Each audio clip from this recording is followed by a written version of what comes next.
I'd like to now welcome Sushant Dwivedy. Welcome, Sushant. Sushant is the Managing Director for India and Philippines for SHL. And I'd like to kick off the conversation with Sushant by first asking him, what are the India trends on the Great Resignation? We've heard a bit about it, but from someone who's a direct practitioner, I'd love to hear your point of view on the India trends of the Great Resignation.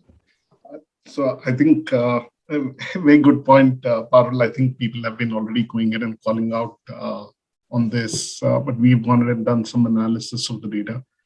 Is the Great Resignation really on? That's the question which goes ahead and keeps coming back. So when you start looking at data, there's one key trend which goes and comes on, is when you take the outlook from a moving average standpoint. And Vishwala also called it out earlier. Okay, you had a low attrition last year, you're having a higher attrition this year. Assuming you have had standard attrition happening at 10, 12, 15% on a year-on-year basis. Last year, you had very low attrition. This year, you're having a little higher attrition. And over a period of time, that's going to go ahead and get normalized. But there's a bigger part of the impact which is going ahead and coming on, which I wanted to be able to relate back to some time in history. So if we look back about 12, 15 years ago, when we had the great financial meltdown, there were some new challenges which came ahead and hit in at that point in time. And there was a very, very large shift which went ahead and happened in the marketplace. And that shift at that point in time brought about the drive and the rise of regulation and compliance. We look at it, the amount of regulatory practices which came in on account of the financial meltdown and the compliance factor. Those were areas which were really not looked as importantly by a lot of organizations. But it became mandated universally across every organization that without regulation, without compliance, you better not be in business. So if you look at the impact which COVID has gone ahead and created, we're seeing the huge uptake from an attrition standpoint at this point in time. But let's look at what are the areas which are going here and coming on as the after effects of it. I'll take it on from a little different perspective, and this is to take on to the point which Suneet was going in and taking on, when it's more the IO side of it and the psychology side of it, which you go ahead and look at. Look at industry leaders and how global leaders, now let's not take industry leaders, how global leaders were perceived on the actions that they took up on COVID. You had one image which got created of some of the Western leaders, be it the Americas or be it Brazil and so on and so forth. And here you had New Zealand, which had a different approach and how the leader over there went ahead and got perceived. And the point on empathy, which went ahead and got called out by Sunil, started becoming so much more important. So if you look at it from an organization's empathy towards employees, a manager's empathy towards employees, a leader's empathy towards his own organization, that particular area has really come on to the top when you go ahead and look. Now, from a business direction standpoint, and this was, I think, 3 months or 4 months into COVID, when Satya Nadella from Microsoft went ahead and called out, hey, the amount of digitization that went ahead and happened in the last 5 years, there's more digitization which has gone on and happened in this current 5 months that we've gone and seen. And the rate at which digitization has come on, we all know why it has come on, right? Because you could not have functioned without digitization. So every organization has had to take in that shift.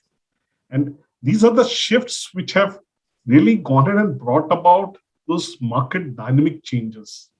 I think we had a call out from Prashant, which was around increased in workforce requirement in IT skills, ITES, and healthcare. Now, those are the highest skill demands because digitization is going in and happening. Health is becoming an important factor. So those skills are definitely going to be required that much more. So that's the largest shifts which one goes in and calls out. But let's start looking at it. What are the micro impacts which are going in and coming in? from our organizations, when we look at and analyze various organizations, the new skills for existing roles. Okay, about 90% of the organizations have gone ahead and called out the new skills which are going ahead and getting required for existing roles. And what are those new skills? Yeah, if people have to go ahead and work remotely, you're going to go ahead and require a new skill. If you have to go ahead and work in a hybrid environment, you need to go ahead and acquire some new skills. Yeah. Let's take another area. In terms of new roles being created, 83% of the organizations have called out the new roles which are going in and getting created within their organization. Just look back 3-4 years. The way data science or data engineering was looked at, or AI and machine learning was looked at, and the way these role types are looked at today. If you were going in and drawing an X salary 5 years ago, 5 years down, you can be demanding 10x the salary, and still you'll be having somebody else coming in with a 15x or a 20x. So that's in terms of when you're looking at the new roles being created. And then when you look at existing roles going in and disappearing. So there were a lot of roles which today become very, very superficial. And the new roles are coming on. When new roles are coming on, I'm saying it's a new set of skills which I'm requiring to be able to go ahead and take on. So if you take these three elements into account, what is the impact which is going ahead and coming on, and what is the priority which goes in and comes in for an organization to really go ahead and look at? When you look at when you wear on the HR hat, the focus which comes on is, hey, I need to be looking at employee competencies, and individuals need to be looking at, hey, what are the competencies that that particular individual is going in and happening. But over here, you're also needing to bring in a whole new view set. This is the context. How is the context going ahead and changing in the marketplace? And this is not going to happen all the time, right? You had it 10, 12 years ago where you had a significant shift. Right now, the shift which is on, the context is becoming that much more important, and you need to start looking at what is the context that you're looking to be able to go ahead and address.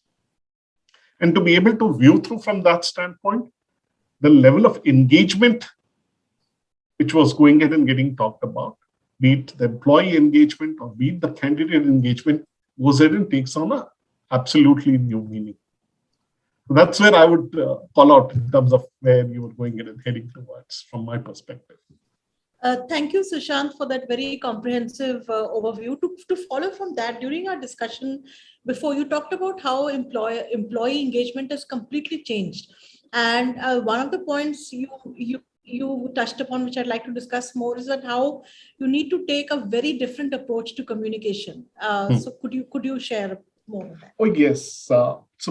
This is looking at it from, and we did some very, very interesting research, and we said that the whole world is moving towards digitization.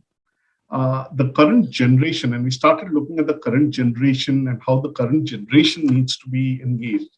We said that the current generation has built its life around computers and mobile phones. Yeah. And if we are to take an example from the market, from industry, who are the people who have gone ahead and best leveraged it? The outlook which came on was, have consumer marketeers transformed from getting on to print and from television onto the digital platforms. So are there learnings and approaches that we go ahead and have from an engagement standpoint, leveraging learnings from how consumer marketing is going ahead and happening? So let's look at a couple of points. Okay, what's consumer marketing coming up and delivering to the consumer today? I'm into a cycle of instant gratification. When I say instant gratification, hey, I want to buy something, it should be coming to me either instantly, or it's going, if you look at Swiggy's ad, delivery in 15 to 30 minutes, and you're looking at Amazon going ahead and wanting to go ahead and ensure that you are having quality delivery and constantly taking feedback, that how do we go ahead and get the best products landed to you right then and there. Or if you look back a couple of years, how Uberization has gone in and happened, and your entire taxi servicing has gone in and changed. To the extent, the millennial generation, a lot of them do not want to even buy cars. So this change which is going on and happening, where everything is starting to become more and more available 24/7, how do you go ahead and enable it for organizations when you're going in and engaging with candidates, when you're going in and engaging with employees? So in your real world, when you want to buy something, you can buy 24/7. It's not that the store opens at 10 o'clock, I'll get it at 10 o'clock. A store closes at 8 o'clock, I'm not going to have something available at post 8 o'clock. Work, which used to go ahead and happen from 9 a.m. to 6 p.m., okay, work needs to be happening 24/7 in that case. And how do I go ahead and enable this? So today, leveraging digital, you can be available to your employees by leveraging synchronous communication, by using asynchronous modes, and ensuring that you're able to give them the feel and the comfort that you're there with them all the time. That's actually a great point. The age of instant gratification, and the employee is no different. They also you feel the same. And so, what does that mean for how employees are assessing people who interview them? You talked about earlier how the candidate is as much evaluating the interviewer. The interviewer is as much as they are evaluating the candidate. When you go ahead and talk about, I'll just bring in another anecdotal point, which I was going in and when one was going in and researching through. We see a lot of people go ahead and leave organizations. They don't leave it because of the organization or the organization's culture, but they leave it because of their manager. Now, if I'm to take that context part of it, when you're going in and looking at candidate engagement, the interview experience of the candidate becomes very, very critical. Okay. When we call out the interview of a candidate, this is one thing which we have to go ahead and start looking at more and more. Today is the world of instantaneous feedback also. You go ahead and give a call at a contact center, there's immediately a feedback call coming back that, hey, did the job happen right? Did your job go ahead and get done? Yeah. So similarly, the candidates are also looking to go ahead and talk back on an ongoing basis over different fronts. It could be a Glassdoor, it could be a LinkedIn post, if they are not going in and having the right experience. But when it was, say, a face-to-face interview, you really had very little information available to share back or analyze how interviewers are going in and responding.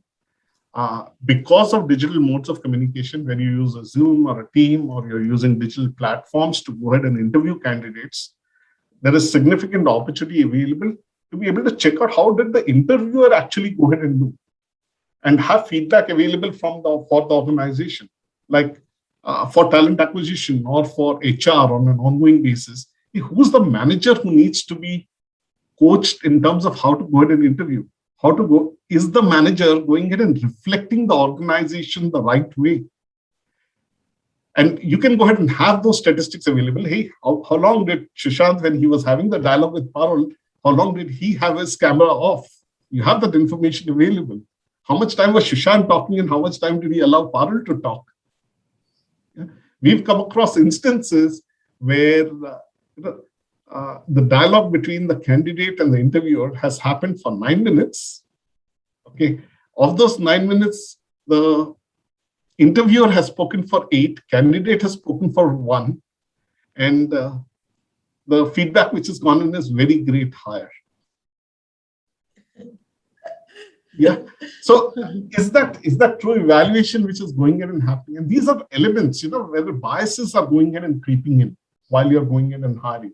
And these are important elements which, because of technology, you have available to be able to take on. And because employer branding is so important for you, to be able to go ahead and provide that guidance back to managers, back to leaders, in terms of how you can go ahead and improve as an organization. Thank you, Sushant. I think that's a really interesting point that you have raised. If the interviewer clearly felt it was a great session. So, another question that I had, Sushant, for you is that you during our conversation earlier, you also mentioned how while marketing, consumer marketing is one of the ways that you could approach employee engagement. What are your views on the whole piece about how it's the middle level employee who is the most wanting to quit internationally, but it's not the case. We've heard from speaker after speaker, it's not the case in India. So what is your assessment of what category of workforce is restless? But see, our observation, which we've gone and had, I think employees across levels are pretty much restless. And that we're taking on from at any point in time, any organization has an X percentage attrition. Okay, that attrition was much, much lower across levels during the last year on account of COVID. And those people are definitely back looking at wanting to go ahead and have a change at this point in time. So we see attrition going and happening across levels. From a volume of attrition, okay, if attrition was 10 last year and it is at 20 this year, at different levels, it may be a little higher. And because of the huge gap which has gone and come on in those couple of areas which one went ahead and called out, like IT services, ITES, and healthcare, where the number of applicants versus the number of jobs which are available, there is a significant gap. I do not have the data exactly available from an India standpoint, but if you just take a look at the international data which is going in and coming up, which is more an aggregated data point at this instance, the number of jobs available in the marketplace has gone up by about 15 to 16%. And the number of applicants has actually gone down by 20%. So the full workforce is not back. As many people are really not applying, but the total number of applicants has gone ahead and reduced, whereas the number of jobs have gone ahead and increased. So that's one part. When you look at from an India standpoint, in certain roles, the number of jobs have gone ahead and increased significantly because of digitization. India, if you look at, has been caters to a significant part of the global IT services requirement and ITES requirements. If you look at it from an industry standpoint, industrial growth has also started picking up. So the jobs are pretty much back and everybody is trying to go ahead and get back to normal. So when you just look at when everything is coming back to normal, whereas at a point in time last year when you were really deep down on LEA, when you could not think about growth at all, the requirements which are going to be there are disparate, and there will be some amount of shifts which will go ahead and happen in this time. My guess is it will go ahead and balance out over the next 6 to 9 months. Thank you, Sushant. One final question before we open up for Q&A. What do you think, what would you say to the C-suite? We've discussed everybody, but we've not really discussed how the top guy at the firm, how are they affected by all this? What is, during interactions with the C-suite, what kind of suggestions or solutions are you offering them? Well, so when we look at this at the C-suite level, or when we have to go ahead and give recommendations back to leaders, one of the topmost things which we're going in and calling out, because all of them are looking at change, they're staring into change, whichever and whatever kind of organization they are. We're calling out, as an approach, you've been constantly looking at competencies. Okay? If you're looking at competencies that your team is going in and having, or individuals within your organization are going in and having, that's like a ticket to play. I'll take the cricket example. I know how to play cricket, but whether XYZ should be going in and playing a T20 or should he be playing a test match, the context of the field and the game type requires you to go ahead and land in a different individual, while both of them know how to play. So that's one very important point which we're going in and calling out. Give due importance to context. And when you're looking at it from a contextual standpoint, how are you going in and ensuring that you're bringing in the right people within the organization who will bear through to the context that you're going in and hiring? And if you're able to go ahead and identify people who are high on engagement within your organization and are able to assess and measure out those folks, they will be the guys who will be much more successful within the organization and drive you towards much higher growth. That is actually, hire people who are equally high on the engagement with the company.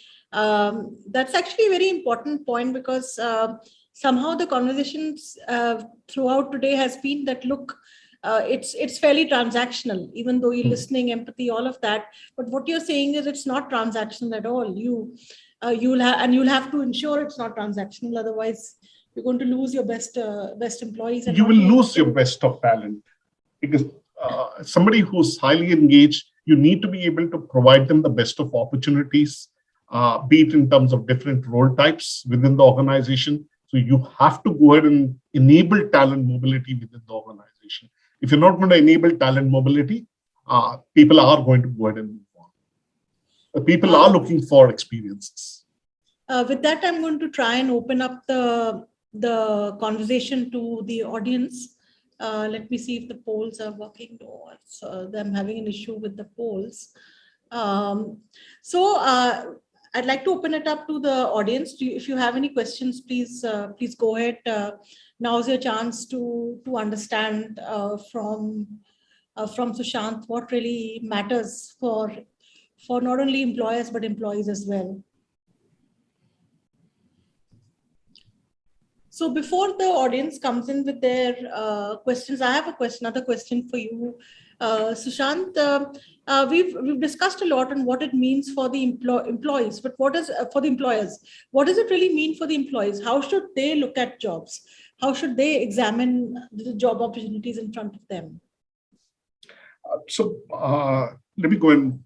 That's a very good point which you're going in and calling out, and let me provide some kudos to the younger generation and the level of investment people have been putting in on themselves.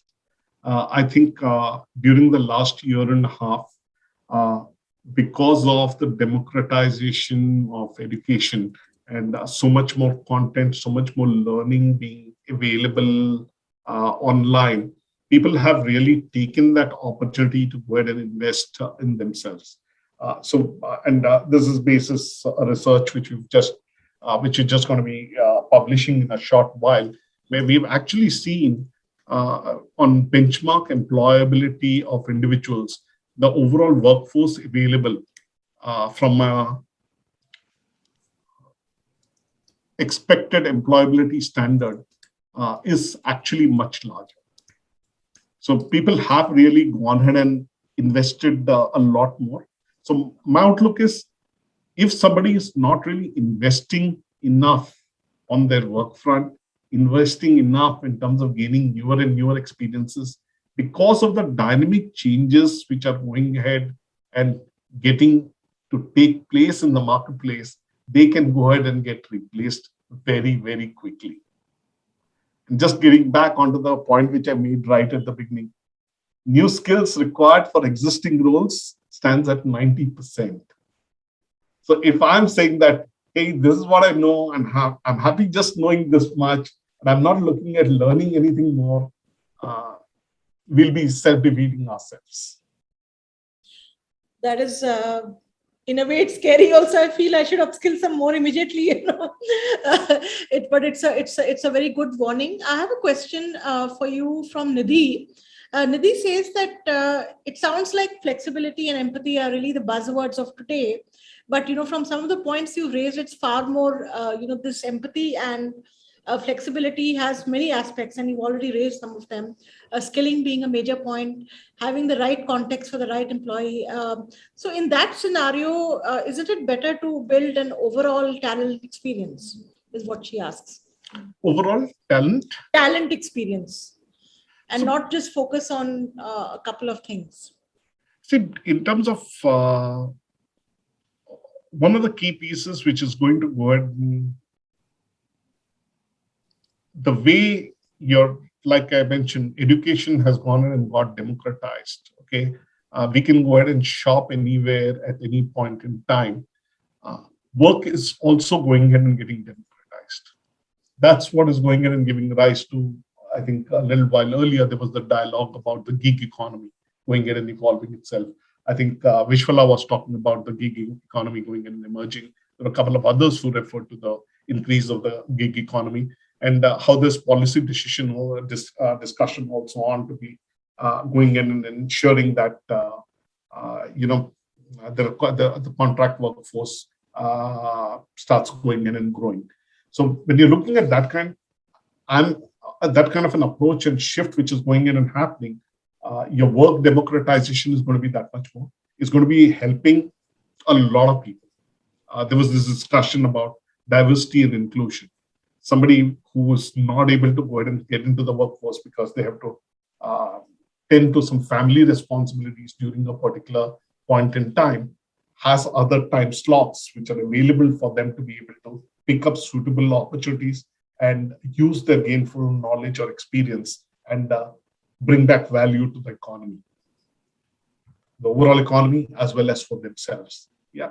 So my guess is, as we go ahead and move forward, work is also going ahead and getting extremely democratized. That's the reason we are talking about all these incremental asks about flexibility and so on and so forth.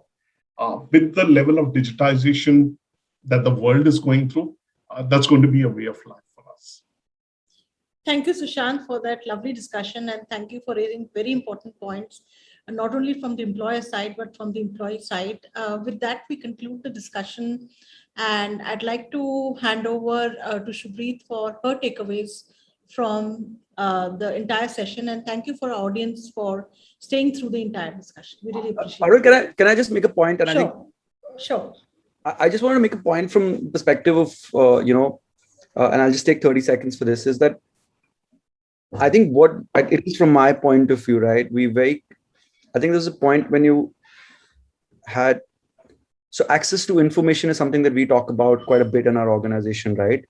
Which was, I thought earlier was very hierarchical driven, like people at the senior level had more access to information, whereas people at the junior level were not privy to information, right? Knowledge.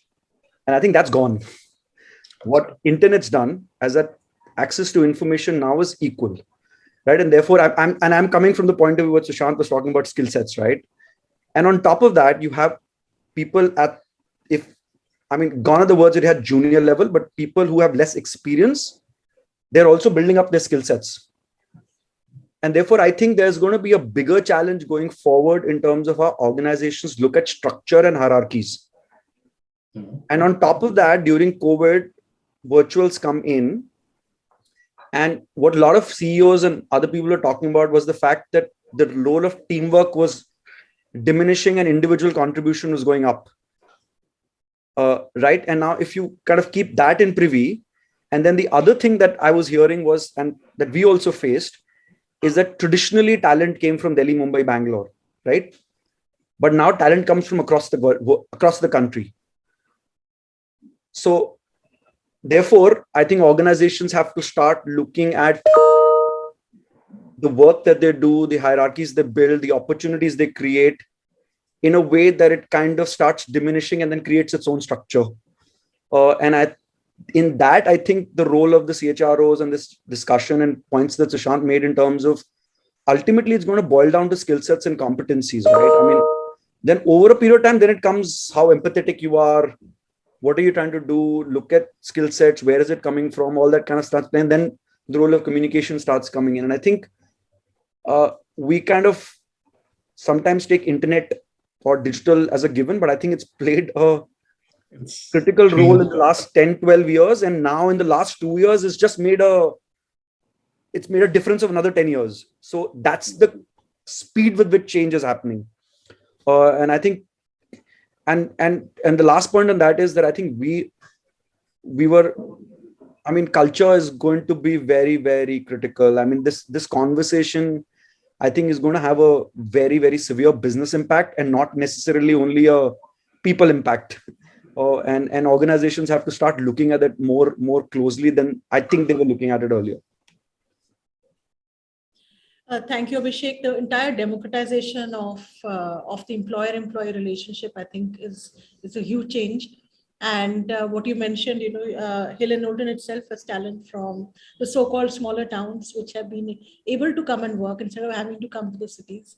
So that's actually a very empowering thing to happen for the workforce, especially for women. No, I want to add, it's not us. I was talking to a tech company CEO who said, I have talent sitting in Coimbatore, Cochin, Chennai, across. Pune. My offices are only in Delhi, Mumbai, Bangalore. What do I do? And those guys don't want to come because they have 4433 job offers with them. But I want to retain that. It's a challenge. So, and I think it's only going to be, and I agree with you. It cannot be answered over 1.5 hours of the discussion. But I think it's going to play a very, very important role as we get into 2022. Oh, absolutely. And with our attempt to bring in world peace, I'm going to hand it over to Shubhreet for a final takeaway before our audience says that, look, it's Friday evening and we want to go. So go ahead, Shubhreet. Thank you so much. Thank you so much, Sushant, and thanks, Abhishek. I think, we somewhere all of us are aligned with what we're saying, and it's well established that while the problem may not be as bad as it persists in the US, there definitely is some sort of an issue here too, because people, as Abhishek just mentioned, people have 4 to 5 job offers in some sectors. Sushant has highlighted how digitalization has changed how people communicate, how they expect things, how employees expect things, because we're used to instant gratification thanks to life going all digital.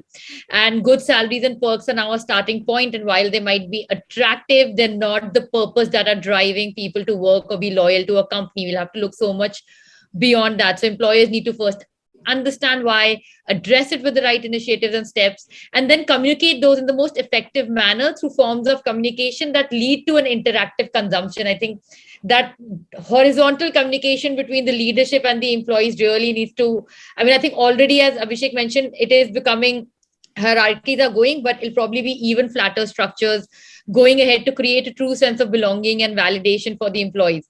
And somewhere, I understand that these terms might sound cliche, but people are changing. People have changed. Times have changed. And you need effective communication between teams and managers and leaderships, which will be extremely critical going into 2022. Like Abhishek also said, culture is extremely important. Culture and life balance, I think, are going to be themes that potential employees and current employees will continue to look for in the next couple of years. And they aren't hesitant to go online and talk about how their work culture is in an organization. They aren't hesitant to quit a job because it doesn't let them have balance in other areas of their life. So an important internal communication trend would be to even empower your managers or even your senior leadership to communicate better with more authenticity, with more empathy. The way we communicate has changed so much, and it is truer for internal communications now more than ever, given the current scenario of employment and retention that we are facing. So instant, direct, value-led communication done in the way people consume and absorb knowledge is key and can transform an organization if it's done correctly, especially through this transition period that we will be facing in the next 6 to 12 months that are coming. And I'll say what I said at the beginning today. If the transition is handled well and communicated well, we might hopefully be able to turn what could be the great resignation into the great retention. And that's, I think, again, very quick for us to find solutions to it, but at least the discussions and the topics have started. And Sushant, yes, please, would love to hear what you have to say. You put it so wonderfully, Shubhreet. I was just coming on, and this is a challenge which you folks from the communication world will have as the big piece. We speak about culture, building culture within an organization, which I mentioned that so well. How do you build culture in the digital world? That's one part of the point which we need to go ahead and take away. How do we build culture in the digital world, which is a challenge which we're trying to all solve for. The important point from a common standpoint, which is coming on, is how do you bring authenticity into the digital world? You're having this fake part of it prevailing in so much, where organizations are having to set up a significant infrastructure to cut off fake news. But in your jobs, in terms of ensuring authenticity of communication, how do you bring that authenticity back into the digital world is very, very critical. Thank you, Shant. Absolutely right. And that's, I think, like we had mentioned it, we have been seeing an increase in requests for internal com proposals. And while there are a lot of organizations that are doing the right initiatives, they actually have systems in place, the communication gap becomes the key in, letting the employee know how they can actually use those initiatives or those systems for their own benefit. And that is where, if you can bring the truth factor to it, the authenticity to it, then employees would really know that the organization is standing behind them and are doing everything they can to enable them to perform and grow as times change, and as even challenges will continue to exist. So internal comms definitely will, I think, be extremely, extremely relevant and crucial to make sure this continues to happen ahead. Thank you, Sushant, and thank you, Shubhreet, for this great discussion. I'd also like to call out team Helen Olton, Abhishek, Megha, Shubhreet for supporting us in this great editorial, and my colleague Soumya, who has been tirelessly working behind the scenes to ensure our social media engagement is on target, and everything else which is required behind that. So as a conclusion, I'd like to say that this is probably the biggest change management opportunity we have seen, the world has seen at the same time. And while we are, going through this, don't forget to record what's happening, because then I would love to do those case studies. So, record, and wishing you all a very happy Diwali, and hoping that employers find the right competencies for their employees, and employees find a good job and a manager they like. So happy Diwali to all of you. Thank you for joining us. Goodbye.